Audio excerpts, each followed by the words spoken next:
நம்பவே முடியல. அவனுடைய எனர்ஜி அதி பயங்கரமா இருக்கு. ஜீரனோட சக்தி இன்னும் அதிகரிக்கிறத உணர முடியுது.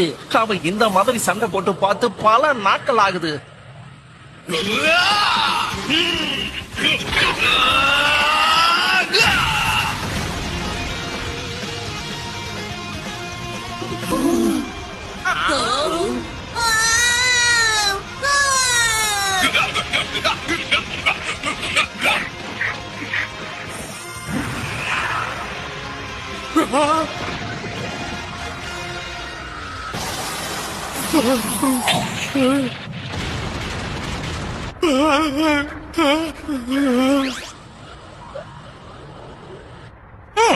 இப்பதான் ஜீரன் அவனுடைய உண்மையான சக்தியில ஒரு சின்ன பகுதியை காமிச்சிருக்கான். அவன் இப்ப என்ன பண்ணா?